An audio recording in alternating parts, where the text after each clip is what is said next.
De volta ao programa Conexão de hoje, sempre em nome de Unimed Marília, cuidar bem da sua saúde, este é o plano. Vitalícia Levíssima Água de Marília e também com a gente a Lapa Reforço de Fundações, São Vicente 235, fim das trincas e rachaduras, Lapa Reforço de Fundações. O programa Conexão de hoje batendo um papo aqui com o Dr. Wellerson Miranda, médico, ginecologista, mastologista, falando sobre o câncer de mama e a gente, nesse último bloco aqui, quero destacar um pouco aí, dando sequência aí no papo que a gente está falando da questão da cirurgia, falar aqui da sequência do tratamento, né, doutor? E aí, quando você tem a oportunidade de operar, né, de fazer a cirurgia, que o paciente tem um quadro bom, favorável e tal, e aí você faz a cirurgia e opta ainda por alguns outros, um complemento desse tratamento. Que são os tratamentos adjuvantes, né, tratamentos complementares. E é interessante você comentar isso pelo seguinte. Por exemplo, via de regra, então, cirurgia e quimioterapia. As pacientes, nós, né, o ser humano, a gente tem medo de quimioterapia. Porque é interessante porque, assim, câncer, a pessoa associa, vou morrer. Morrer todos nós vamos, né? Quimioterapia, ai meu Deus, eu vou morrer. Acontece que a quimioterapia, por exemplo, tem várias situações, né? Você pode fazer quimioterapia, por exemplo, primária, a gente chama de quimioterapia neoadjuvante, quando eventualmente o tumor é muito grande, ou quando aquela paciente tem uma mama pequena para um tumor grande e que ela deseja a manutenção, a conservação da mama. Então, a gente encaminha para um oncologista para que seja feita a quimioterapia com a intenção de diminuir o volume, para você tentar preservar aquela mama. Que, aliás, é uma dúvida que às vezes as mulheres se questionam. Puxa, mas não é melhor fazer a mastectomia, a preservar, ao fazer a quadrantectomia? De forma alguma. Isso começou-se trials, né, trabalhos clínicos de seguir vários pacientes, desde a década de 80, lá no Instituto de Milão, o professor Veronese e o professor Bruno Salvadori, eles têm livro escrito quadrantectomia, seguido de radioterapia, o overall survival, sobrevida livre de doença, a probabilidade de metástase, a possibilidade de é absolutamente igual a mastectomia. Então, isso é uma decisão estritamente técnica e deve ser compartilhada entre o mastologista, o oncologista e o radioterapeuta, mas eu acho que a tendência hoje, né, da gente que está na linha de frente é a cirurgia conservadora.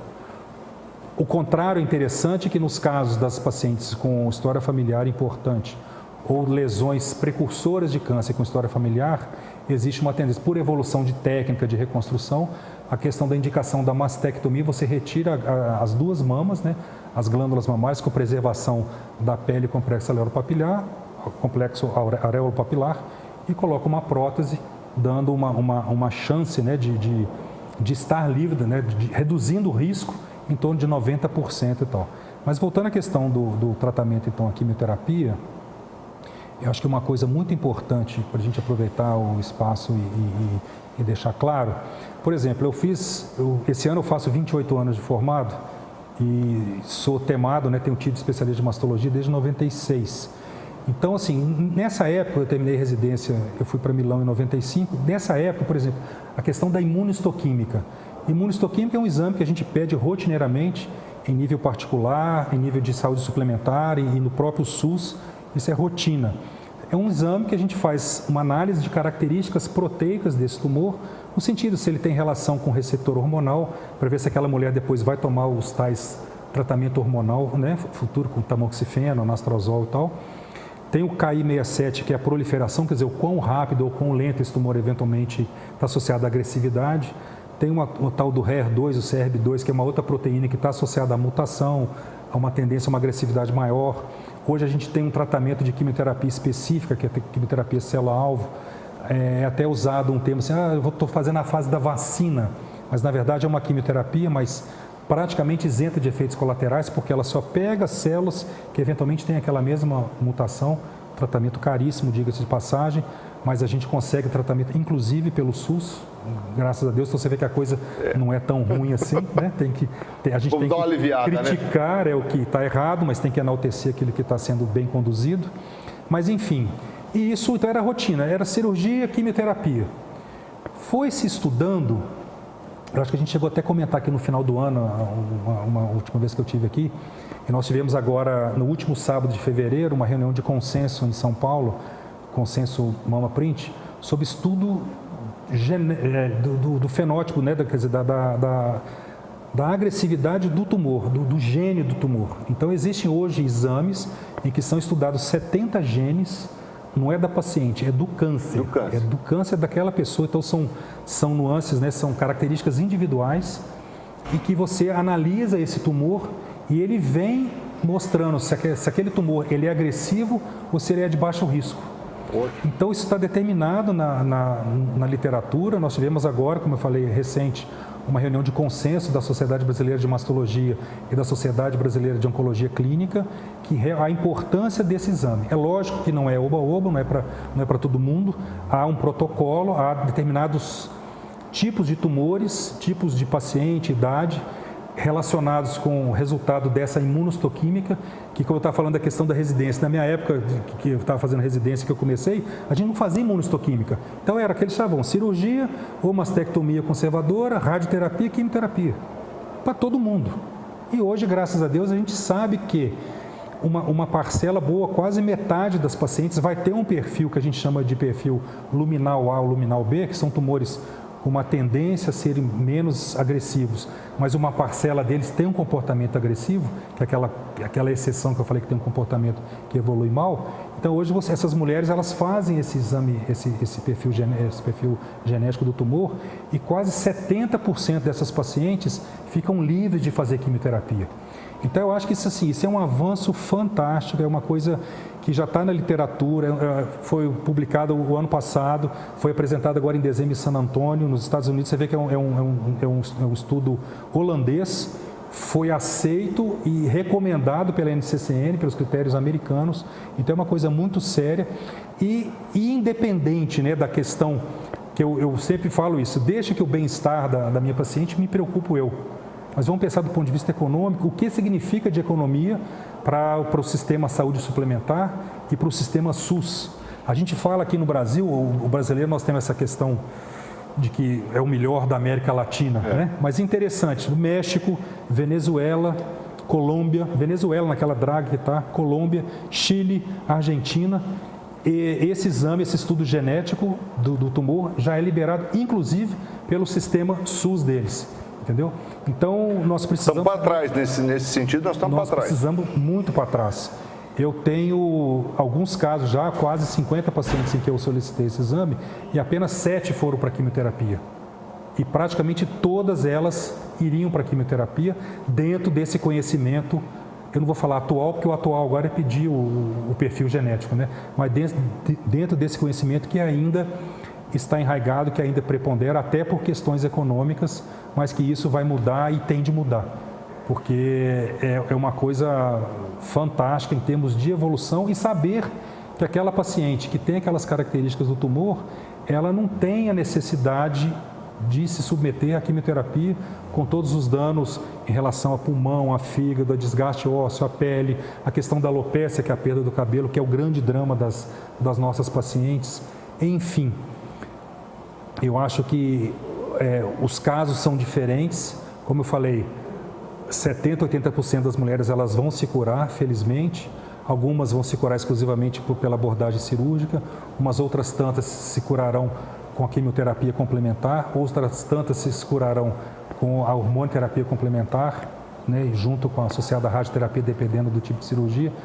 Mas esses casos de que essas mulheres estão fazendo quimioterapia à toa, entre aspas, à toa, é lógico, assim, na dúvida você trata a mais, mas hoje você tem embasamento científico e nós temos que discutir um embasamento, digamos, uma forma econômica de se gerir, de se administrar isso, fazendo um protocolo sério, com critério para qual perfil de paciente que tem que ser pedido, quais médicos, quais especialidades médicas estariam habilitadas dentro do seu conhecimento, de sua área de atuação, que estariam habilitadas para solicitar esse exame.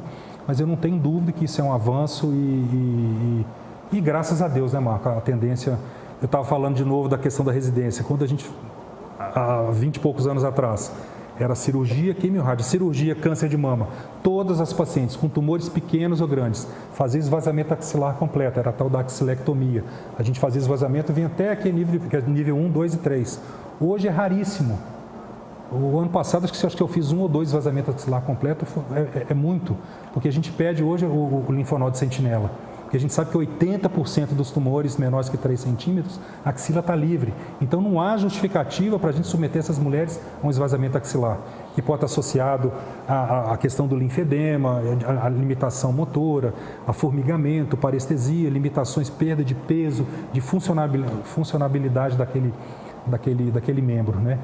Então, da mesma forma, nós estamos chegando hoje num consenso, numa realidade e firmada por trabalhos científicos sérios, de que algumas mulheres com determinado perfil de imunohistoquímica, determinado perfil biológico de tumor, essas mulheres com toda segurança, elas não terão benefício algum. Quer dizer, se ela fizer a cirurgia, complementar com radioterapia, tomar o remedinho dela, que é o tamoxifeno ou o anastrozol, ela tem 95, 97% de chance de cura. Se ela tomar quimioterapia, ela tem 95, 97% de chance de cura. Quer dizer, não tem nenhum sentido, não tem nenhum cabimento. Porque automaticamente esse organismo vai ser prejudicado, ela vai ter alguma lesão, e a gente sabe disso. Então a quimioterapia, ela vai ficar realmente, e não são poucas, infelizmente, são muitas mulheres, porque o câncer de mama é muito agressivo. Mas essa parcela de mulheres que eventualmente não tem nenhum benefício, isso há de melhorar e com certeza em breve será um avanço para a nossa população, se Deus quiser, em nível nacional. A gente está hoje, véspera do Dia Internacional da Mulher, né? E a gente sabe o quão direto está relacionado essa questão das mamas, a mulher, né? Há todo um contexto, e como a mulher fica abalada no momento de uma patologia nesse sentido, né, doutor? Mas que avaliação você faz aí, às vésperas do Dia da Mulher? Avançou muito, né? A questão de tratamento, a questão de diagnóstico, por mais dificuldade que a gente tem e tal, até pelo fato da conscientização, isso avançou bastante. Sim. Eu fiz ginecologia, obstetrícia, né, e depois a oncologia ginecológica e mastologia. É óbvio que uma influência paterna e materna, porque meus pais são ginecologistas e obstetras, então é uma frase... Na bonita Minas Gerais. Na bela, bonita Minas Gerais. Diz que filho de peixe, peixinho é, né? Apesar de ter 3 filhas que não são ginecologistas, mas enfim, por admiração às mulheres, né, às minhas pacientes. Isso quase semanalmente eu sempre falo isso. Olha, eu faço ginecologia porque a mulher tem fibra, a mulher enfrenta a doença, a mulher enfrenta o problema, a mulher vai para a cirurgia. Nós homens, eu me incluo, né, no sentido de fugir, de procurar o urologista para fazer o exame de próstata, postergo o máximo a questão da cirurgia. Então, assim, eu tenho uma admiração profunda pelas mulheres. Como especialista, como mastologista, eu procuro sempre ajudá-las, procuro sempre estar ao lado, procuro sempre orientar da melhor forma possível, evidentemente dentro das minhas limitações técnicas, limitações de humor, limitações de acessibilidade aos serviços de saúde, mas enfim, eu acho que eu gostaria aqui de deixar então, Marco, o meu abraço, né, a minha declaração de admiração profunda, né, a vocês mulheres, mães, avós, filhas, namoradas, trabalhadoras ou não, e parabéns, né, adiantado por amanhã. Eu acho que o Dia Internacional da Mulher, na verdade, deveria ser, tem uma amiga que fala, eu quero saber os outros 364. Então é lógico que tem que ter uma data ícone, mas vocês podem ter certeza que nós médicos, nós ginecologistas, procuramos estar ao lado de vocês 365 dias por ano e espero que tenha ficado alguma mensagem produtiva aqui sobre o câncer de mama. Fantástico, doutor, com certeza, muito elucidativo, extremamente agradável o programa de hoje, conversando sobre câncer de mama de uma maneira leve. Em alguns momentos aí falamos da questão política, mas é porque é inevitável e a gente realmente escapar, né? Não está muito atrelado. Doutor, mais uma vez, muito obrigado, um grande abraço, obrigado mesmo por estar aqui com a gente mais uma oportunidade. Ô Marco, a honra é toda minha, né? Eu sempre procuro me colocar à sua disposição, às vezes você me...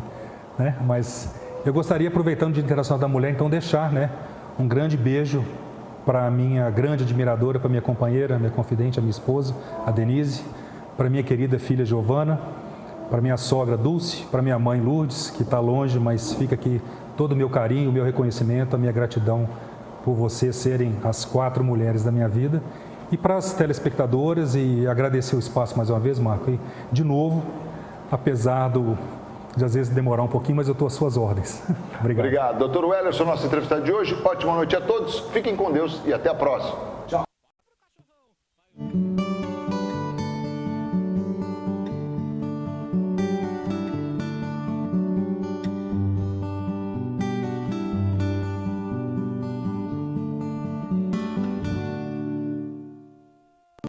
Conexão Marília.